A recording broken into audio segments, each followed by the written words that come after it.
நாடு முழுவதும் விநாயகர் சதுர்த்தி கொண்டாடப்பட்டு வரும் வேளையில் கடலூரில் விநாயகர் சதுர்த்தி விழா கோலாகலமாக நடைபெற்று வருகிறது. அதனைத் தொடர்ந்து ஒரு இனிப்பு கடையில் 72 கிலோ லட்டு பிள்ளையார் செய்து வடிவமைத்துள்ளனர்.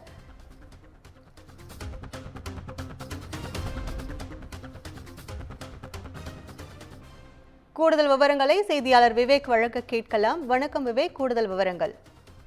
வணக்கம் கற்பகம். கடலூர்ல விநாயகர் சதுர்த்தியை ஒட்டி இனிப்பு கடை ஒன்றுல 72 கிலோ எடை கொண்ட லட்டு விநாயகர் பிரதிஷ்டை செய்யப்பட்டுள்ளார். கடலூர் ராஜஸ்தான் மாநிலத்தைச் சேர்ந்தவர் பாத்தீங்கன்னா விஜய் மற்றும் வினய். இவர்கள் கடந்த 20 ஆண்டுகளுக்கும் மேலாக கடலூர்ல இனிப்பு வகைகளை தயாரித்து விற்பனை செய்து வருகின்றனர். இந்த நிலையில் ஆண்டுதோறும் விநாயகர் சதுர்த்தி விழாவின் போது பிரம்மாண்டமான லட்டு விநாயகர் தயாரித்து அதற்கான சிறப்பு வழிபாடும் நடத்தி வருகின்றனர்.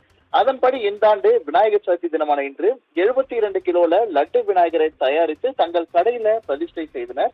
மேலும் அதற்கு சிறப்பு பூஜையும் செய்யப்பட்டது. மேலும் இது எதற்காக என்று குறித்து அவர்களிடம் கேட்ட பொழுது மக்களின் வாழ்க்கை இனிமையாக அமைய வேண்டும் என்ற வேண்டுதலுடன் இந்த லட்டு விநாயகர் வழிபாட்டை ஆண்டுதோறும் நடத்தி வருவதாக அவர்கள் தெரிவித்துள்ளனர். ஏனால் இந்த ஆண்டு 72 கிலோ எடையில் லட்டு பிள்ளையார் செய்துள்ளதாகவும் அவர்கள் தெரிவித்துள்ளனர்.